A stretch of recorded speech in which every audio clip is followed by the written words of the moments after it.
మా ఈ ఉదయకాలం ఒక ప్రత్యేకమైనటువంటి ఆరాధనగా మనమందరము కూడా కూడుకొని ఉంటూ ఉన్నాం. ఈ యొక్క పుల్పిట్ని మీరు చూడండి, అలాగే చర్చ్ అంతటిని మీరు గమనిస్తే చక్కటి మట్టలతోటి అలంకారం చేయబడి ఉంటూ ఉన్నది. ఈ మట్టలన్నీ కూడా మనకు చెప్పకనే చెప్తున్నటువంటి సత్యం ఏంటి అంటే, ఈ రోజున మట్టల ఆదివారము. టుడే ఈజ్ పామ్ సండే, మట్టల ఆదివారము.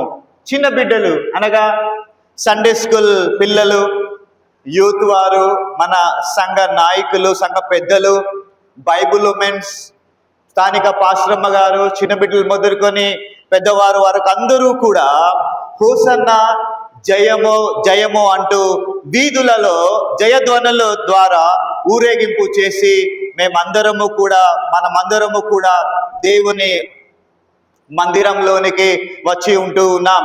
క్రీస్తునందు ప్రియమైన దేవుని సంగమా, యేసు క్రీస్తు ప్రభుల వారు యెరూషలేములోకి జయయాత్రను జరిగించినటువంటి సందర్భాన్ని మనం చూస్తూ ఉన్నాం. రాజుగా ఆయన యెరూషలేములో ప్రవేశిస్తున్నటువంటి ఆ చారిత్రాత్మక ఘట్టాన్ని మనము తలపోసుకుంటూ ఈ రోజున దేవుని మందిరావరణంలో కూర్చొని ఉంటూ ఉన్నాం. ఈ మట్టలను లేకపోతే ఈ పోస్టర్స్ని అంతటిని మనం చూస్తూ ఉంటే మనము దాదాపుగా మనము 2000 సంవత్సరాల పూర్వంకి మన ఆలోచనలన్నీ కూడా వెళ్ళిపోతూ ఉంటాయి. ఈ రోజున ప్రపంచ వ్యాప్తంగా కూడా ఈ మట్టల ఆదివారపు దినాన్ని సెలబ్రేట్ చేసుకుంటూ ఉన్నారు. నేను పాస్టర్ కొడుకుని, దేవుని సేవకుని కొడుకుగా ఉంటూ ఉన్నటువంటి సమయంలో చిన్ననాటి నుంచి కూడా ఇలాంటి పామ్ సండేస్ నేను వెళ్ళడము జరిగింది. ఇలాంటి ర్యాలీస్లో నేను వెళ్తూ ఉండేటటువంటి వాడిని. అయితే చిన్నప్పుడు పాడిన పాట ఒకటి నాకు గుర్తుకొస్తుంది. ఈ పాట మీ అందరికీ వస్తుంది, మీకు వస్తే నాతో పాటు జస్ట్ చిన్న పల్లవి మాత్రము పాడడానికి మిమ్మల్ని అందరినీ ఆహ్వానిస్తూ ఉన్నాను. గాడిదనే నయ్యా, చిన్న గాడిదనే నయ్యా, యేసు స్వామి స్వారీ చేసిన గాడిదనే నయ్యా. గాడిదనే నయ్యా, చిన్న గాడిదనే నయ్యా, యేసు స్వామి స్వారీ చేసిన గాడిదనే నయ్యా. యేసు స్వామి వెళ్ళగా హోసన్నా హోసన్నా అని కేకలు వేసిరి. యేసు స్వామి వెళ్ళగా హోసన్నా హోసన్నా అని కేకలు వినబడేను. ఎగిరి ఎగిరి పారుగెత్తగా నా హృదయం పొంగుచున్నది. ఎగిరి ఎగిరి పారుగెత్తగా నా హృదయం పొంగుచున్నది. గాడిదనే నయ్యా, చిన్న గాడిదనే నయ్యా, యేసు స్వామి స్వారీ చేసిన గాడిదనే నయ్యా. గాడిదనే నయ్యా, చిన్న గాడిదనే నయ్యా, యేసు స్వామి స్వారీ చేసిన గాడిదనే నయ్యా. దేవుని నామమునకు మహిమ కలుగును గాక. యేసు స్వామి స్వారీ చేసినటువంటి గాడిద. ఒక సండే స్కూల్ టీచర్ గారు ఈ పాటను నేర్పిస్తూ ఉంటే ఒక చిన్న బొద్దుగా ఉన్నటువంటి బాలుడు ఏమంటున్నాడు తెలుసా? యేసు స్వామి సారీ చేసిన గాడిద అంటూ ఉన్నాడండి. ఏమంటున్నాడండి? యేసు స్వామి స్వారీ కాదంటండి, సారీ అంటున్నాడంట. యేసు స్వామి సారీ చేసిన గాడిద అంటూ ఉన్నాడంట. సండే స్కూల్ టీచర్ ఎన్నిసార్లు చెప్పినా యేసు స్వామి సారీ చేసిన గాడిద. విసికిన టీచర్ అన్నదంట, కూర్చోరా గాడిద అన్నదంట. ఏమన్నదండి? కూర్చోరా గాడిద అన్నదట. ఇక్కడ అందరము టీచర్ల చేత, తల్లిదండ్రుల చేత ఈ మాట అనిపించుకున్న వాళ్ళమే కదండి. నేనైతే చాలాసార్లు ఇక్కడ చాలా మంది ఉన్నాం. గాడిద అనే పదము మనందరికీ కూడా సుపరిచితమైనటువంటిది. చూడండి, ఒక వ్యక్తి అంట గాడిదను సంతలో అమ్మకానికి పెట్టాడంట అండి. ఇది కూడా పూర్వకాలం ఒక పాస్టర్ గారు చెప్తుంటే నేను విన్నాను. ఒక వ్యక్తి తన గాడిదను సంతలో అమ్మకానికి పెట్టాడండి. సంతలో గాడిదను అమ్ముతూ ఉన్నాడు. ఒక ఆయన వచ్చి దీని ధర ఎంత అని అడిగాడట అండి. ఏంటండి, సంతలో ఒక ఆయన వచ్చి ఈ గాడిద యొక్క ధర ఎంత అని అడిగితే ఆ అమ్మేటటువంటి వాడు అన్నాడంట, ఇది 10,000 రూపాయలయ్యా అన్నాడట. 10,000 రూపాయలు అన్నాడంట.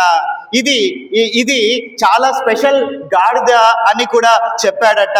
ఎందుకు అనంటే ఇది దేవుని బిడ్డల ఇంట్లో పెరిగిందని చెప్పాడట అండి. ఏంటండి, ఇది దేవుని బిడ్డల ఇంట్లో పెరిగినటువంటి గాడిద, ఇది చాలా స్పెషల్ గాడిద, దీని వెల 10,000 రూపాయలు అని చెప్తే కొనుక్కునేటటువంటి వాడు అబ్బా ఏంటి దీని స్పెషల్, అంత స్పెషల్ అంటే మరి ఆయన చెప్పాడట, ఈ గాడిద హల్లెలూయా అంటే పరిగెత్తిద్దంట, ఆమెన్ అంటే ఆగిపోయిద్దంట. ఏంటండి, అంటే స్పీడ్ గా పరిగెత్తిద్దంట, ఆమెన్ అంటే ఆగిపోయిద్ది అన్నాడంట. ఇక కొనేవాడు ఏం చేశాడంటే టెస్ట్ చేద్దామని చెప్పి ఆ గాడిద మీద కూర్చున్నాడట. ఎవరు? 10,000 ఇచ్చి కొనుక్కునేవాడు టెస్ట్ చేద్దామని చెప్పి ఏం చేశాడంటే ఫస్ట్ టెస్ట్ చేసి కొనుక్కుందామని గాడిద మీద ఎక్కి ఏం చేశాడట అండి, ఎక్కి హల్లెలూయా అని గట్టిగా అరిశాడట. ఇక గాడిద ఊరుకుంటుందండి, అదేం చేసిందండి, ఉరుకులు పెట్టిందంట అండి. ఎంత స్పీడ్గా పరిగెడుతుందంటే చాలా స్పీడ్గా పరిగెడుతుందంట. వెళ్తూ ఉంటే ముందట పెద్ద లోయ ఉందంట. ఆ లోయను కూడా చూడకుండా ఇదేం చేస్తుందంటే పరిగెడుతూనే ఉందంట. వీడేమో మర్చిపోయాడు, ఇది ఆగిపోవాలంటే ఏమనాలో ఆయన చెప్పాడు అని ఏయ్ ఓయ్ అని గట్టిగా అంటూ ఏ గాడిద ఆగు అన్నాడట. ఆయనకు సడన్ గా గుర్తొచ్చింది, ఎంత అరిచినా కూడా అది ఆగడం లేదు. చివరి నిమిషంలో ఆయనకు గుర్తుకొచ్చింది ఏంటంటే ఆమేన్ అన్నాడంట. కరెక్ట్ గా లోయ దగ్గరికి వెళ్ళి అదేం చేసిందండి, ఆగిపోయింది అన్నమాట.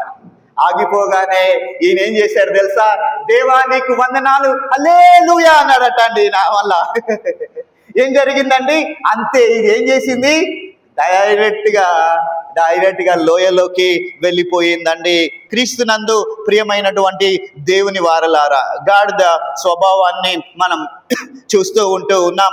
మంచిది ప్రియమైన దేవుని వారలారా, ఈరోజు ఒక ప్రత్యేకమైనటువంటి ఆదివారం. క్రైస్తవ సంఘ చరిత్రలో ఈ రోజున ప్రత్యేకమైనటువంటి ఇది ఒక ఆదివారము.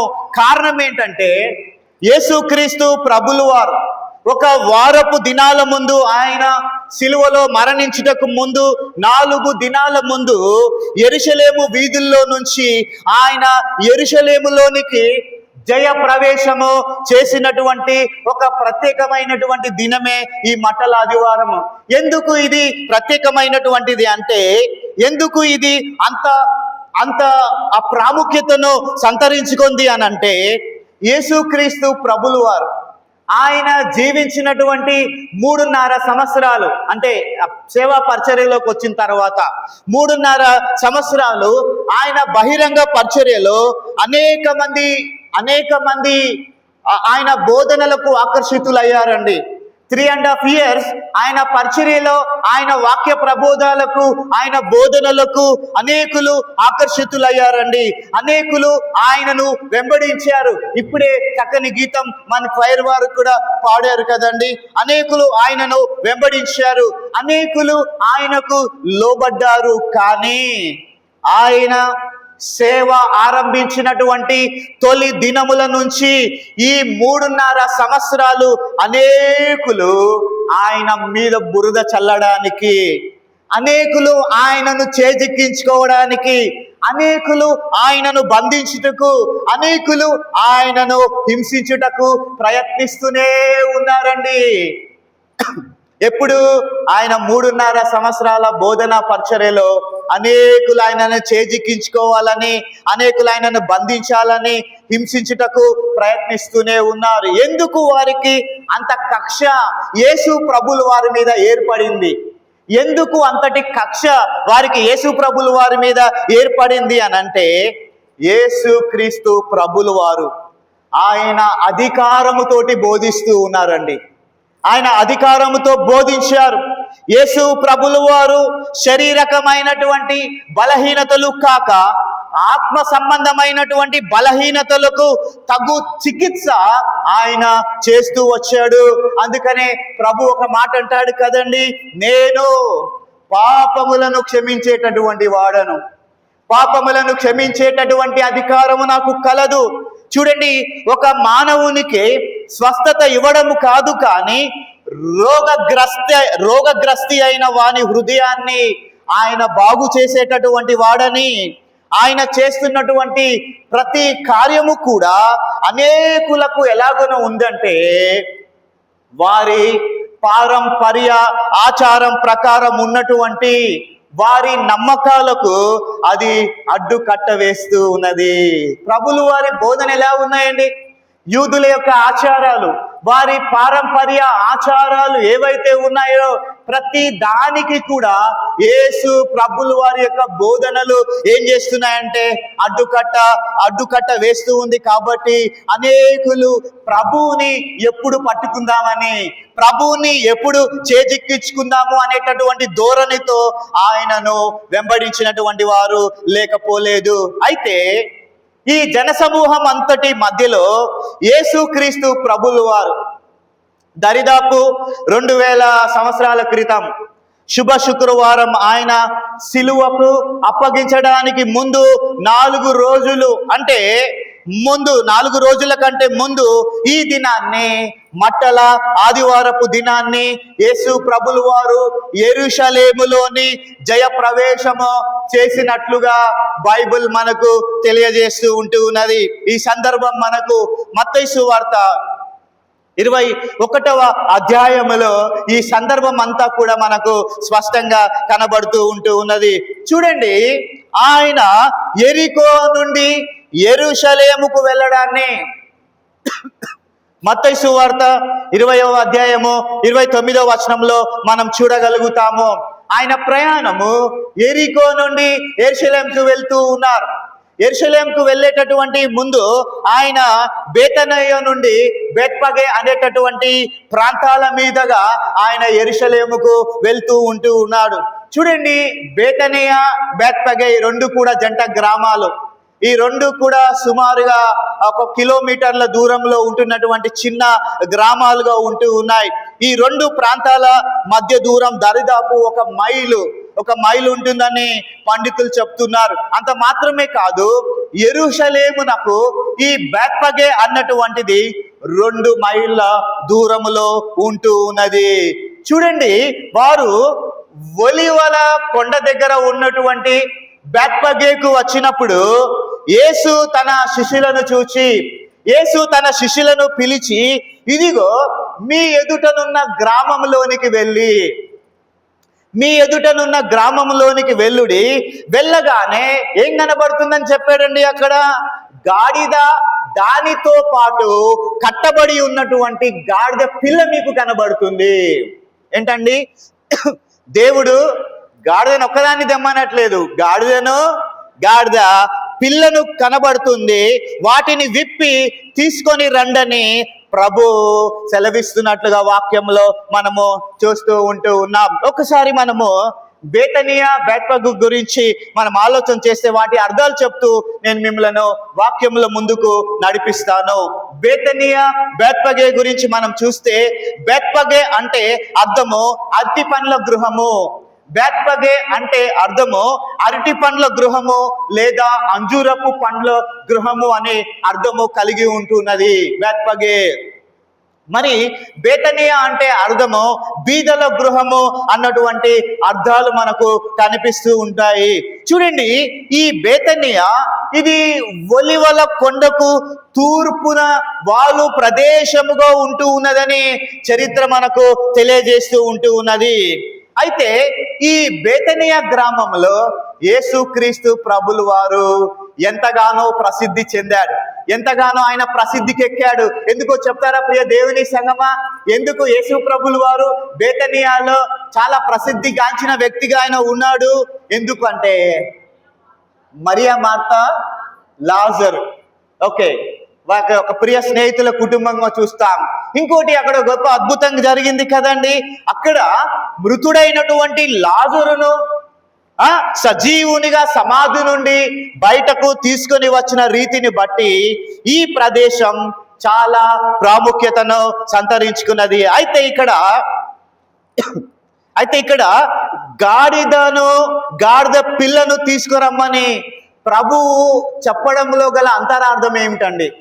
గాడిదని తెమ్మని ప్రభు అడిగితే సరిపోతుంది కదా, గాడిదను దాని పిల్లను తోనుకొని రమ్మని అంటున్నాడంటే దాని యొక్క అంతరార్థము ఏంటి అని అంటే, అసలు గాడిద యొక్క ప్రాముఖ్యత ఏమిటి అని మనం ఆలోచన చేస్తే, గాడిద యొక్క ప్రాముఖ్యత ఏమిటి, ఎందుకని ప్రభువు గాడిదను దానితో పాటు గాడిద పిల్లను తీసుకురమ్మని శిష్యులతో చెప్పాడు అన్నటువంటి విషయాన్ని మనము ఆలోచన చేస్తే, గాడిద అనేటటువంటిది యూదులకు సాదృశ్యంగా ఉంటుందండి. ఇది మీరు జ్ఞాపకం చేసుకోవాలి.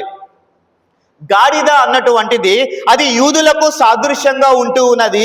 ఆధ్యాత్మిక కోణంలో గాడిద యూదులకు సాదృశ్యంగా ఉంటే, గాడిద పిల్ల అన్నటువంటిది అన్య జనాంగానికి సాదృశ్యంగా ఉన్నదండి. ఏంటండి? గాడిద యూదులకు సాదృశ్యంగా ఉంటే గాడిద పిల్ల అన్నటువంటిది ఇది అన్య జనాంగానికి సాదృశ్యంగా ఉంటూ ఉంది. చాలాసార్లు ఈ ప్రశ్న మనకు రావచ్చు, చాలాసార్లు ఈ ప్రశ్న నాకు కూడా వచ్చింది.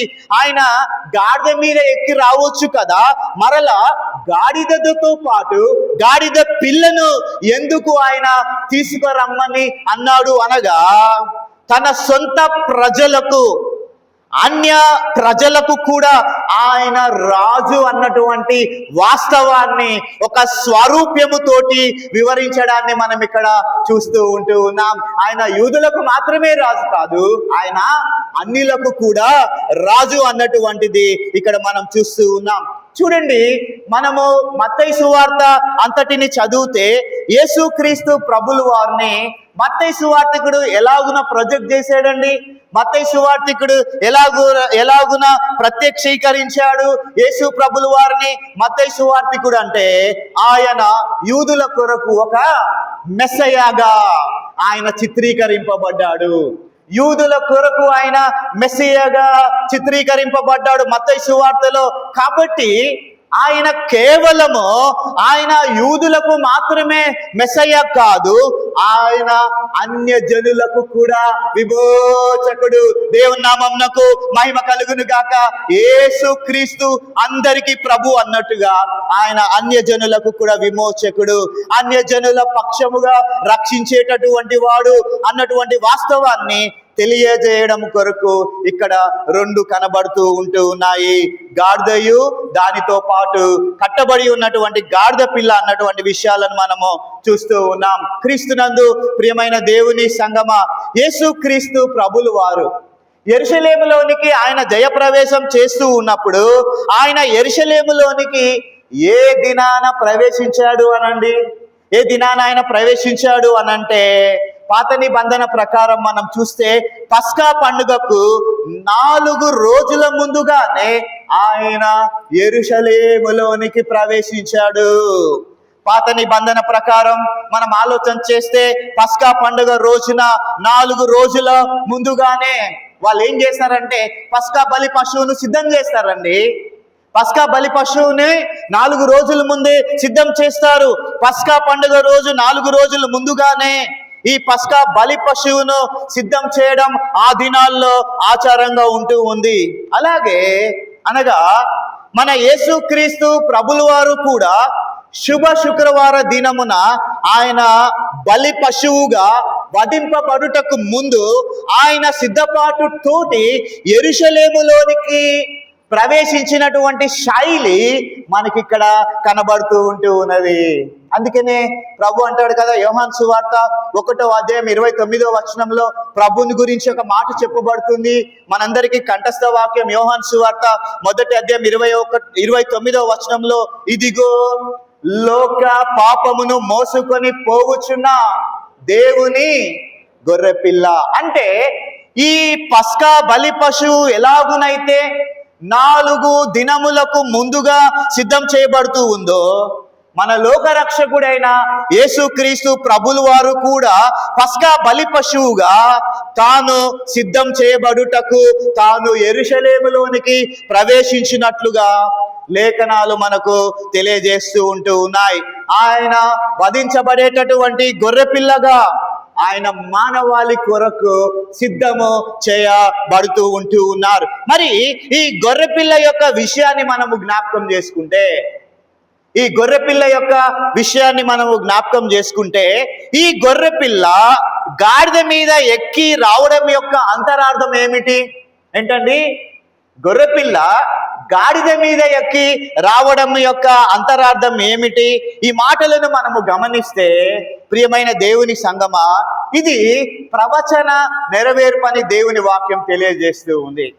ప్రభువు ఆ గొర్రెపిల్ల గాడిద మీద ఎక్కి రావడం అనేటటువంటిది ప్రవచనం నెరవేర్పు. ఇందాక మనం చదివాం జకర్యా గ్రంథం 9వ అధ్యాయము 9వ వచనాన్ని చూస్తే, జకర్యా గ్రంథము 9వ అధ్యాయము 9వ వచనం చూస్తే, ఇదిగో నీ రాజు నీతి పరుడును రక్షణ గలవాడును దీనుడై గాడిద పిల్లని ఎక్కి నీ యొద్దకు వచ్చుచున్నాడు అనేటటువంటి ప్రవచనము రాయబడి ఉంటూ ఉన్నది. జకర్యా గ్రంథం 9వ అధ్యాయం 9వ వచనం ప్రకారం ఈ ప్రవచన నెరవేర్పు మత్తయి సువార్త 21వ అధ్యాయము 5వ వచనంలో నెరవేరినట్లుగా మనము గమనించగలము. కారణము, ఆయన ప్రవచనాలను నెరవేర్చడానికే ఈ లోకములోనికి ఆయన అరుదించాడండి. క్రీస్తునందు ప్రియమైన దేవుని వారలారా, యేసు క్రీస్తు ప్రభుల వారు ఆయన ప్రవచన సారం, ప్రవచనాలను నెరవేర్చుటకు యేసు ఈ భూలోకానికి వచ్చాడు. ఆయన ప్రవచనాలను నెరవేర్చడానికి ఈ లోకంలోనికి ఆయన అరుదించాడు. ఒక రాజుగా ఆయన ఈ లోకంలోకి అరుదించాడండి. ఒక రాజుగా ఆయన ఈ లోకంలోకి వచ్చాడు. మరి ఈ రాజు గాడిదను ఎక్కవలసినటువంటి అవసరత ఏంటండి? రాజు గాడిదను ఎక్కవలసినటువంటి అవసరత ఏంటి? సాధారణంగా ఇక్కడ కూర్చొని వాక్యం వింటున్నటువంటి మన యొక్క ఆలోచన ఎలా ఉంటుందండి? రాజులు దేని మీద వస్తారండి? రాజులు గుర్రాల మీద వస్తారు, రాజులు రథాల మీద వెళ్తారు. కానీ ఈ రాజు గాడిద మీద ఎక్కాడు, గాడిద మీద ఎక్కుతూ ఉన్నాడు. అది ఏంటి అని మనం ఆలోచన చేస్తే, మనకున్నటువంటి ఆలోచన ప్రకారము మన దేశంలో, ప్రత్యేకించి ఈ సౌత్ ఇండియాలో, దక్షిణ భారతదేశంలో మనకున్నటువంటి ఆలోచనలు, ప్రాక్టీస్ ఏంటి అనంటే, గాడిదలను ఎక్కువగా దేనికి ఉపయోగిస్తారండి? గాడిదల్ని నేను చాలా తక్కువ చూసేవాడిని, కానీ చీరాల్లో చూశానండి. చీరాల్లో చాలా గాడిదలు ఉంటాయి. రైల్వే ట్రాక్ పక్కన నుంచి ఇటుపోతుంటాయి, అటు వస్తుంటాయి, అడిపోతుంటాయి, ఇటు వస్తుంటాయి. నాకు భయం వేసిద్ది, వామ్మో ట్రైన్ వచ్చి వీటిని గుద్దేసిద్దేమో అని చెప్పి. నేను చీరాల్లో ప్రాక్టికల్ వర్క్ చేస్తున్నప్పుడు గాడిదల్ని ఎక్కువగా నేను చూసేటటువంటి వాడిని. చూడండి, ఈ ప్రాక్టీస్ గాడిదలను ఎక్కువగా బరువులను మోయించడానికి ఉపయోగించేటటువంటి వారు. ఏంటండి? బరువులను మోయించడానికి ఉపయోగించేవారు. కానీ పాత నిబంధన కాలంలో గాడిద రాజుల యొక్క వాహనంగా మనకు కనబడుతుందండి. ఏంటండి? పాత నిబంధనలో గాడిదలు రాజుల యొక్క వాహనములు. అంత మాత్రమే కాదు, ప్రధాన యాజకులు కూడా ఈ గాడిదల మీద ప్రయాణం చేసేటటువంటి వారు. మీరు ఒకసారి మొదటి రాజుల గ్రంథము 1వ అధ్యాయము 33, 34 వచనాలు చూడండి. మొదటి రాజుల గ్రంథము 1వ అధ్యాయము 33, 34 వచనాలు చూడండి. అక్కడ ఏముందో నేను చెప్తాను, చదవద్దు మనకు సమయమును బట్టి. చూడండి, అక్కడ సొలొమోను గూర్చి దావీదు చెప్పినటువంటి మాట, నా కుమారుడైన సొలొమోనును నా కంచర గాడిద మీద ఎక్కించి ఇశ్రాయేలీల మీద అతనిని ఏం చేయమని చెప్తున్నాడండి? పట్టాభిషేకము చేయము అని చెప్తూ ఉన్నారండి. ఈ మాట రాజుల గ్రంథంలో మనం చూస్తూ ఉన్నాము. రాజులు గాడిదల మీద ఎక్కి ప్రయాణం చేసినటువంటి వారు. రాజులు దీనిని ఒక వాహనముగా ఉపయోగించారు అనేటటువంటిది పాత నిబంధన కాలంలో మనకు విదితం అవుతూ ఉంది. అంత మాత్రమే కాదండి, న్యాయాధిపతుల గ్రంథము 10వ అధ్యాయం 4వ వచనంలో కూడా చూడండి దయచేసి. న్యాయాధిపతుల గ్రంథము 10వ అధ్యాయము 4వ వచనం చూస్తే అక్కడ యాయీరు అనేటటువంటి ఒక న్యాయాధిపతి మనకు కనబడతాడండి. యాయీరు అనేటటువంటి న్యాయాధిపతి కనబడతాడు. అతనికి ఎంతమంది కుమారులు ఉన్నారంటండి? 30 మంది కుమారులు ఉన్నారంటండి. ఏంటండి, ఈ యాయీరు అనే న్యాయాధిపతికి 30 మంది కుమారులు ఉన్నారు. ఈ 30 మంది కుమారులట దేని మీద ఎక్కి ప్రయాణం చేస్తున్నారు? 30 మంది కూడా గాడిద మీద ఎక్కి ప్రయాణం చేస్తూ ఉన్నారు. ఈ 30 మంది కుమారులు 30 గాడిద పిల్లలను ఎక్కి తిరిగేడి వారి అని రాయబడుతూ ఉంది.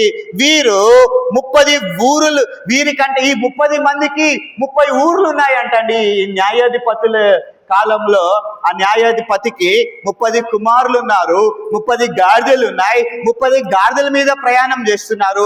వారికి 30 ఊరులు కూడా ఉండేరి అనేటటువంటి మాటలు కనబడుతూ ఉన్నాయి. ప్రియమైన దేని వారలారా, మరి పాత నిబంధన కాలంలో గాడిద ఒక ప్రయాణ సాధనంగా అది రాజులు ఉపయోగించారు, ప్రధాన యాజకులు ఉపయోగించారు, ఆ తర్వాత న్యాయాధిపతులు వారు ప్రయాణించుటకు దానిని ఉపయోగించినట్లుగా మనము చూస్తూ ఉన్నాం. అయితే ఈ యొక్క ఉదయకాల సమయంలో ఈ రోజున క్లుప్తంగా ఒక 3 విషయాలను మీ ఎదుటకు తీసుకురావాలని నేను ఇష్టపడుతూ ఉన్నాను. 3 విషయాలు మీ ఎదుటకు నేను తెస్తూ ఉన్నాను. అందులో మొట్టమొదటి విషయం ఏంటి అనంటే, నెంబర్ 1 మొదటి విషయం ఏంటంటే, ఒకటి ఏంటి అనగా, యేసు ప్రభులు వారు గాడిద మీద ఎక్కి యెరూషలేములోనికి ఆయన ప్రయాణిస్తూ ఉన్నప్పుడు ఆయన ముందు బట్టలు పరవబడ్డాయి. ఆయన గాడిద మీద యెరూషలేములోనికి ప్రవేశిస్తూ ఉన్నప్పుడు వస్త్రాలు, బట్టలు ఆయన ముందర పరవబడ్డాయి. అది మొదటి విషయం. రెండో విషయము, ఆయన ముందర నరికినటువంటి కొమ్మలను వేయబడ్డాయి. ఇక మూడవ విషయం ఏంటంటే, ఆయన ముందు వెనకాల హోసన్న అన్నటువంటి కేకలు వినబడ్డాయి. ఈ రోజున యేసుక్రీస్తు ప్రభులు వారు యెరూషలేము గుండా వెళ్తూ ఉన్నప్పుడు, ఆయన గాడిద మీద వెళ్తూ ఉన్నప్పుడు బట్టలు వేయబడము, కొమ్మలు నరికినటువంటి కొమ్మలు వేయబడము, కేకలు వేయబడడాన్ని మనము కొద్ది నిమిషములు మనందరం కూడా ధ్యానం చేయాలని నేను ఇష్టపడుతూ ఉన్నాను. ఈ 3 విషయాలు చెప్తూ నేను దేవుని వాక్యాన్ని ముగిచేస్తాను. నెంబర్ 1 మొట్టమొదటిగా చూసినట్లయితే మత్తయి సువార్త 21వ అధ్యాయము 7వ వచనాన్ని మనం చూస్తే, ఆ గాడిదను దాని పిల్లను తోలుకొని వచ్చి వాటి మీద తమ బట్టలు వేయగా, ఆ బట్టల మీద ఆయన కూర్చున్నాడు. డైరెక్ట్ గా ప్రభులు వారు గాడిద మీద కూర్చోలేదండి. గాడిద మీద బట్టలు కప్పారు, కప్పగా ప్రభులు వారు దాని మీద కూర్చున్నారు. యేసుక్రీస్తు ప్రభులు వారు ప్రయాణం చేస్తున్న గాడిద మీద వారు బట్టలు వేశారు. ఆ బట్టలు వేయబడిన తర్వాత ప్రభులు వారు దాని మీద కూర్చున్నారు. అంత మాత్రమే కాదు, గాడిద నడుస్తూ ఉన్నప్పుడు కూడా దారి పొడుగున రోడ్ల మీద ఏం వేశారండి? తమ బట్టలన్నీ వేయబడ్డాయి అనే మాటలను మన వాక్యములో మనం చూస్తూ ఉన్నాం. చూడండి, ఎందుకని ఈ వచనంలో బట్టలు వేయబడడం అని రాయబడింది? ఈ వచనంలో ఎందుకని బట్టలు వేయబడడం అని రాయబడిందంటే, ఇది పాత నిబంధన కాలములో కూడా ఈ విషయాలు మనకు చూపించబడుతూ ఉన్నాయి. ఇది కొత్తగా వచ్చింది కాదు, పాత నిబంధన నుండి కూడా వస్తున్నటువంటి ఒక విషయంగా, ఒక ఆచారంగా మనం చూస్తూ ఉన్నాం. చూస్తారా మీరు దయచేసి? 2వ రాజుల గ్రంథము 9వ అధ్యాయం 13వ వచనంలో మనం చూస్తే, 2వ రాజుల గ్రంథము 13వ వచనంలో చూస్తే, అంతటా వారు తమ వస్త్రములను ఏం చేశారండి? పట్టుకొని మెట్ల మీద అతని కింద పరిచి బాకా ఊదించి యహూ రాజయున్నాడని చాటించిరి. ఇక్కడ ఎలీషా ప్రవక్త ద్వారా యెహోషాపాతు కుమారుడైనటువంటి యహూకు పట్టాభిషేకము చేసిన సందర్భములో ఇది జరుగుతూ ఉంది. అనగా యహూ రాజుగా పట్టాభిషేకం పొందుకుంటున్నటువంటి సమయంలో వారు తమ చేతిలో ఉన్నటువంటి వస్త్రములను తీసుకొని వేయగా, ఆ యహూ ఏం చేశాడండి? ఆ బట్టల మీద నడిచినట్లుగా లేఖనాలు మనకు తెలియజేస్తూ ఉన్నాయి. అంటే ఈ యొక్క ప్రజలు గాడిద మీద బట్టలు వేయడాన్ని, గాడిద నడవడానికి వారు బట్టలు వేయడానికి గల కారణం ఏంటి? ఎందుకు బట్టలు వేశారు దారి పొడుగునా? ఏంటి కారణము? కారణం ఏంటి అని అంటే, ఇందులో మనం ఆత్మీయంగా నేర్చుకోవాల్సినటువంటి విషయం ఏంటంటే, ఎందుకు వారు బట్టలు వేశారంటే, ప్రజలు ప్రభువుకి లొంగిన స్థితిలో ఉన్నారు. ఏంటండి?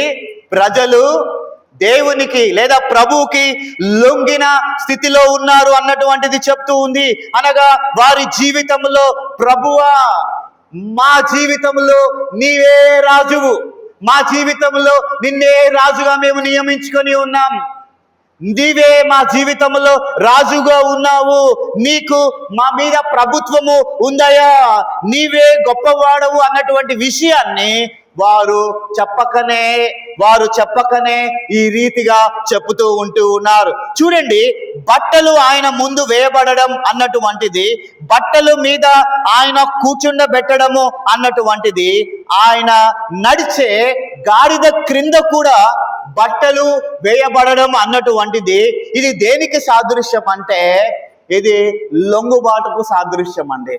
ఏంటండి? ఇది లొంగుబాటుకు, అంటే వారిని వారు దేవునికి అప్పగించుకొనుటకు సూచనగా, స్వారూప్యంగా ఉంటూ ఉన్నది. వారి బట్టలు వాళ్ళు పై వస్త్రాలు ధరించే వాళ్ళు కదండి.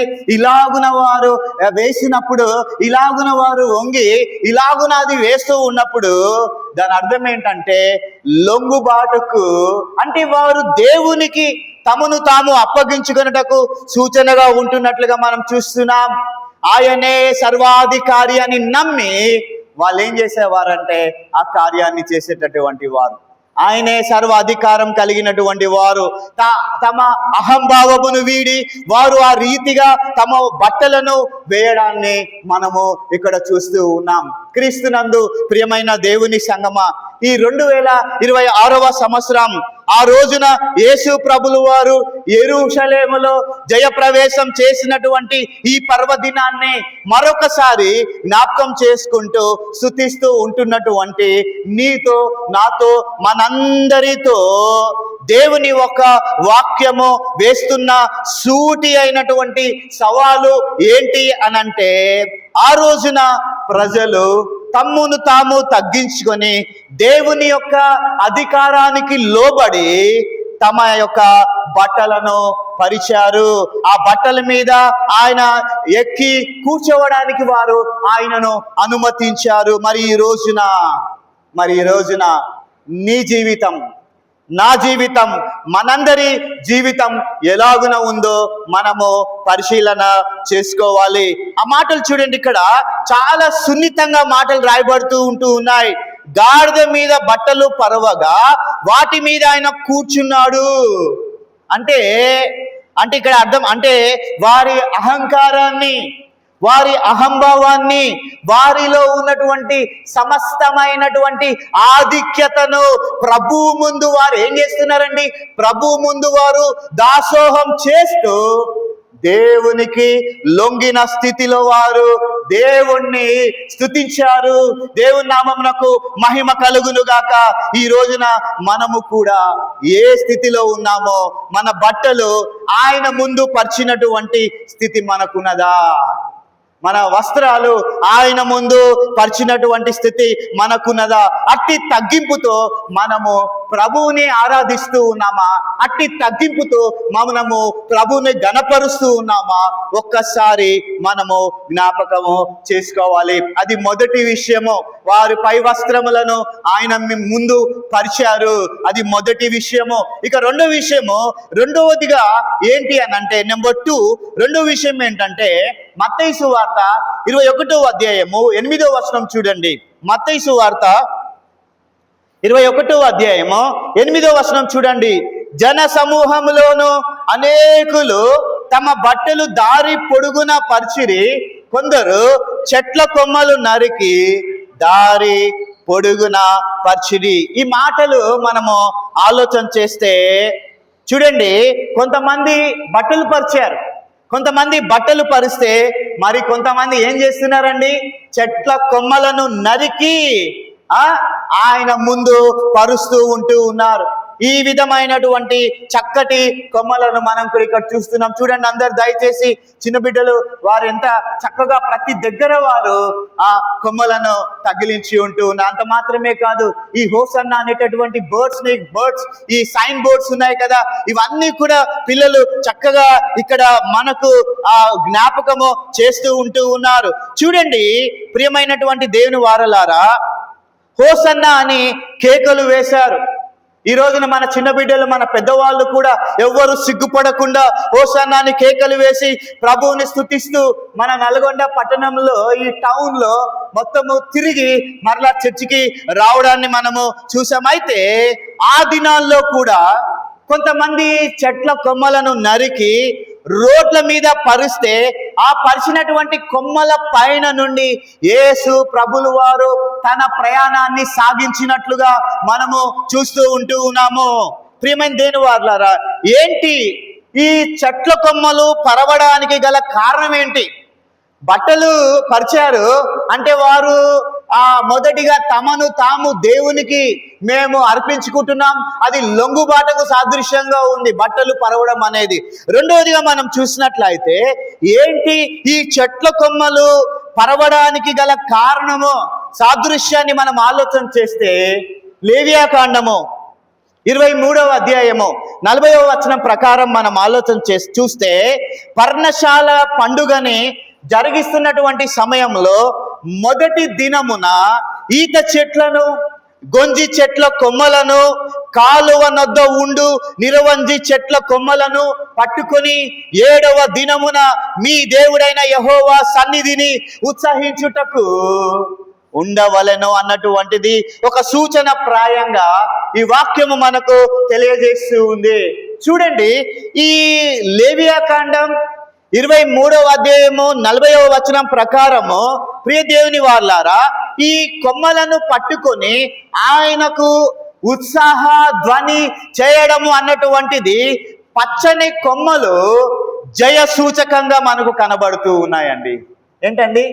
పచ్చని కొమ్మలు, పచ్చదనము దేనికి సాదృశ్యం అండి?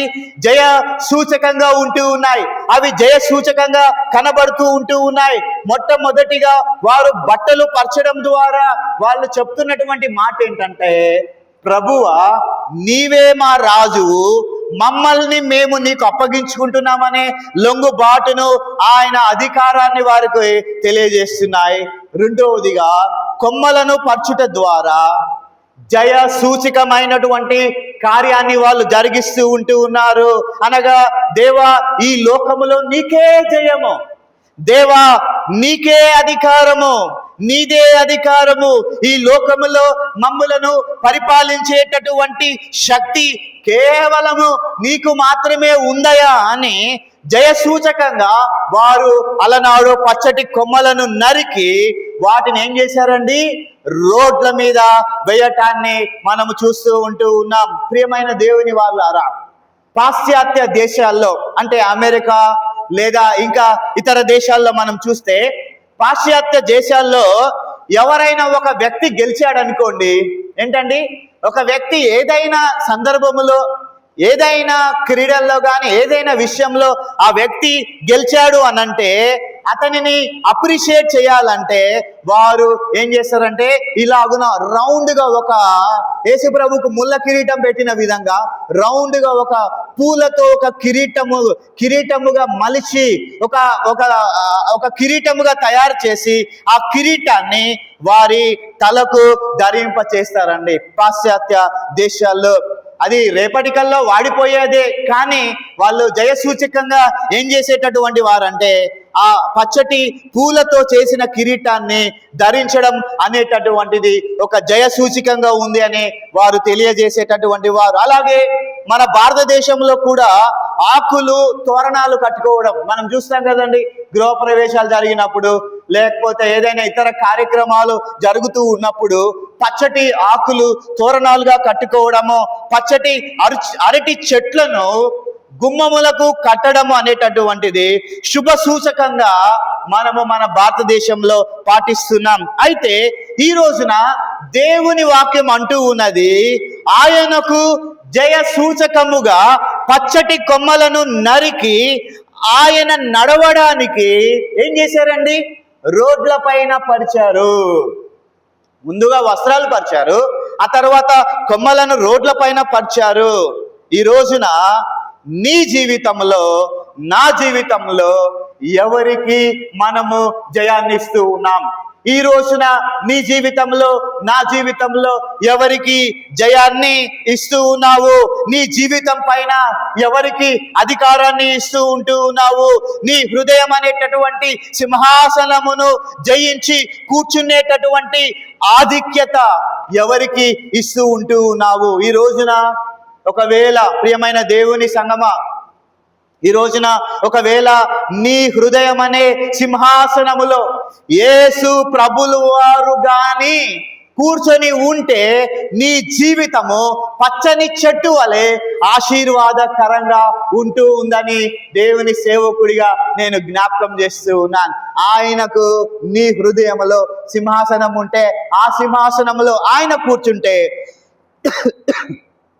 నీ జీవితము పచ్చని చెట్టు వలె ఆశీర్వాదకరంగా ఉంటుంది. అలాగున ఉత్సాహ ధ్వనులు నీ నోట నుండి వస్తాయి, నా నోట నుండి వస్తాయి. ఒకవేళ నా హృదయములో, మరి నీ హృదయం అనేటటువంటి సింహాసనములో యేసు ప్రభుల వారికి చోటు లేకపోతే దేవుని వాక్యం ఏమంటుందో తెలుసా అండి? దేవుని వాక్యం అంటూ ఉన్నది, యెరూషలేములోనికి ప్రవేశిస్తూ ఉన్నటువంటి యేసుకు జయగీతాలు ఆ రోజున ఎలాగునైతే పాడారో, నీ జీవితంపై ఆయన అధికారానికి లోబడినప్పుడు జయగీతాలు నీవు పాడగలిగినప్పుడు ఆ ప్రభువు నిన్ను నన్ను దీవెనకరంగా మారుస్తాడు. దేవుని నామమునకు మహిమ కలుగును గాక. చూడండి, మొట్టమొదటిగా మనం చూస్తూ ఉన్నాము, బట్టలు పరవడం అనేటటువంటిది ఆయన అధికారానికి లొంగడం గురించి మాట్లాడుతుంటే, రెండవదిగా పచ్చని కొమ్మలు వేయడం అనేటటువంటిది జయ సూచనగా, అంటే ఈ లోకమును జయించేటటువంటి వాడు ప్రభు అని చెప్తూ ఉన్నారండి. ఈ లోకమును జయించేటటువంటి వాడు ప్రభు అన్నటువంటి వాస్తవాన్ని తెలియపరచడానికి సూచనగా మనకు లేఖనాలు బోధిస్తూ ఉన్నాయి. అది రెండవ విషయం. ఇక మూడవదిగా చెప్తూ నేను ముగిచేస్తూ ఉన్నానండి. ఇక మూడవ మాట ఏంటి అని అంటే, చూడండి 9వ వచనంలో చూస్తే, మత్తయి సువార్త 21వ అధ్యాయము 9వ వచనంలో చూస్తే, జన సమూహములలో ఆయనకు ముందు వెళ్ళుచుండిన వారు, వెనక వచ్చుచుండిన వారు, దావీదు కుమారునికి జయము, ప్రభు పేరట వచ్చువాడు స్తుతింపబడునుగాక. ఏంటండి? దేవుని పేరట వచ్చువాడు స్తుతింపబడునుగాక. ఎంతమంది చెప్పారండి ఈరోజు ఉదయకాల సమయంలో? హోసన్నా హోసన్నా, ఏసన్నా ఏసన్నా, ప్రభు పేట వచ్చువాడు. ఎవరు చెప్పడం లేదండి, అందరు నిద్ర వస్తుందండి. మేడిజయరావు గారు బ్రేక్ఫాస్ట్ టేస్ట్కి పెట్టారండి మీరు అందరూ.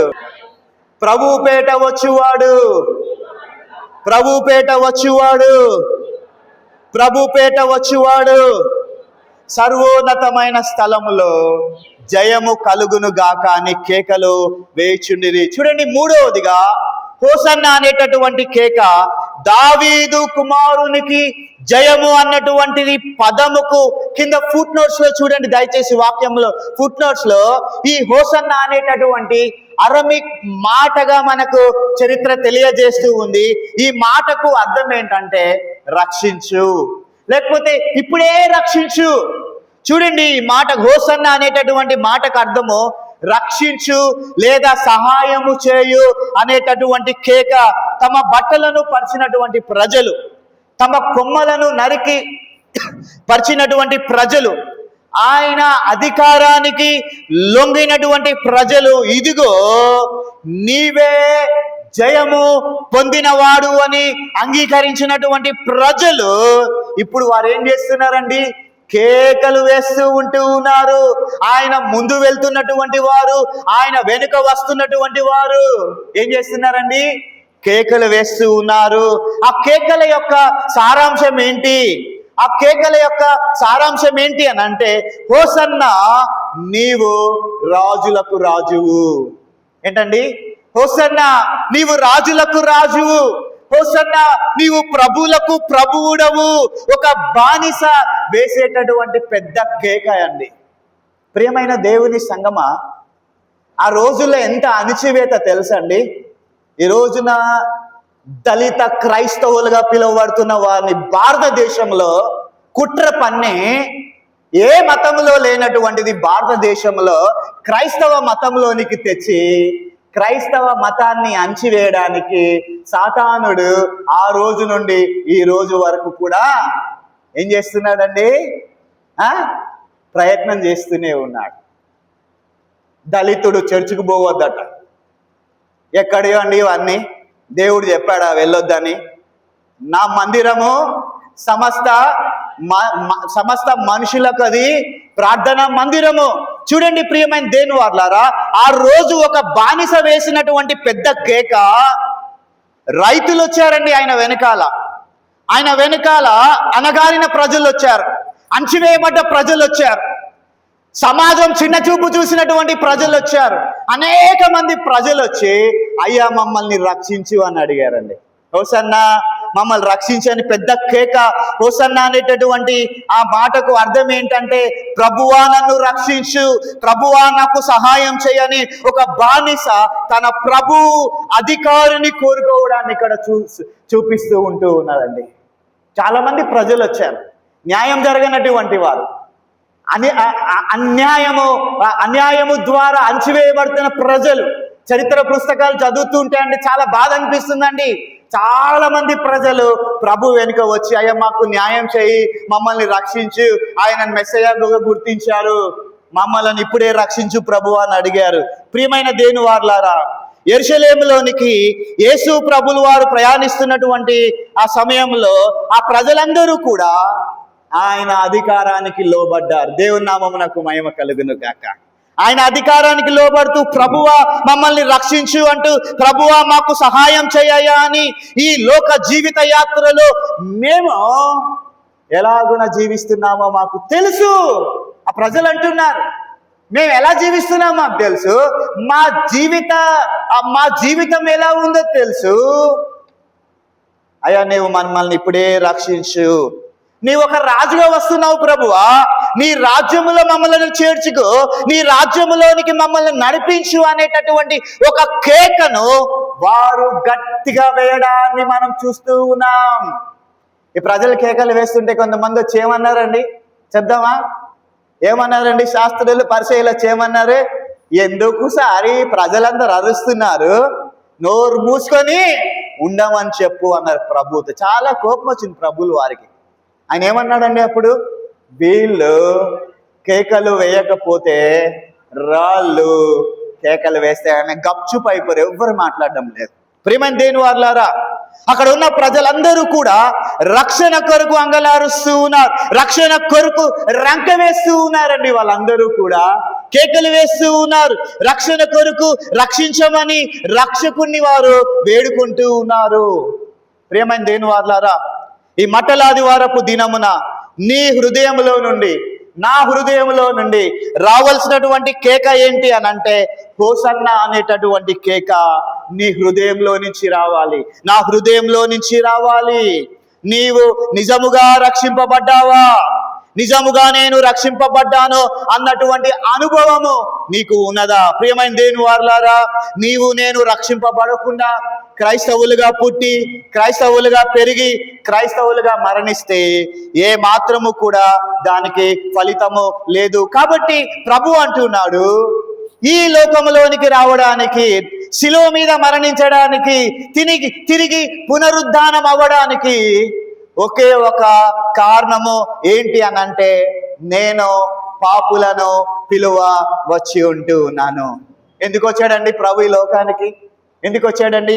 పాపులను పిలువ వచ్చాను, నేను పాపులను రక్షించవచ్చాను, నశించిపోతున్నటువంటి వారిని వెతికి రక్షించుటకు వచ్చాను.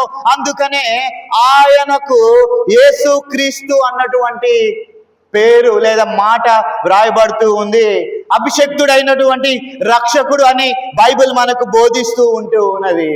క్రీస్తునందు ప్రియమైన దేవుని వాళ్ళరా, ఆ రక్షకుని యొక్క రక్షణను నీవు నేను పొందుకొనకుండా ఎన్ని మట్టలాదివారాలు మన జీవితంలో జరిగినా అది ప్రశ్నార్థకమైనటువంటి దినాలే అవి మన జీవితంలో అవుతాయని దేవుని సేవకుడిగా నేను జ్ఞాపకం చేస్తున్నాను. కావున ఈ మధ్యాహ్న సమయంలో ఈ ఆదివారపు ఆరాధనలో 3 విషయాలను మనము జ్ఞాపకం చేసుకుని ఉంటూ ఉన్నాం. ఒకటి, ప్రజలు ఏం చేశారండి? బట్టలను పరిచారు, అంటే ఆయన అధికారానికి లోబడ్డారని అర్థం, మొదటి విషయం. రెండవదిగా కొమ్మలను పరిచారు, అంటే అర్థం ఏంటండి? ఆయనకే జయాన్ని అప్పగించారండి. ఏంటండి? రెండవదిగా ఆయనకే జయాన్ని అప్పగించారు. మూడవదిగా కేకలు వేశారు, హోసన్నా మమ్మలను రక్షించు అని రక్షకుని వారు మొరపెట్టుకున్నారు. ఈ రోజున మనల్ని మనము దేవునికి అప్పగించుకుంటూ ఆయన అధికారానికి లోబడుతూ ఆయనకే జయాన్ని ఆపాదిస్తూ, ప్రభువా నీవే రాజువు కాబట్టి, నీకొక రాజ్యము ఉన్నది కాబట్టి మమ్మును చేర్చుకోమని రక్షణ కొరకు మనము అర్థించినప్పుడు మనకి మన కుటుంబాలకి కావలసినటువంటి రక్షణ, ఆ భాగ్యాన్ని దేవుడు నీకు నాకు మనందరికీ కలగజేస్తాడు. పరలోక రాజ్యములో చేర్చేటటువంటి ఆ ధన్యతను ప్రభువు మనకిస్తాడు. అట్టి కృప ధన్యత దేవాతి దేవుడు మనందరికీ అనుగ్రహించునుగాక.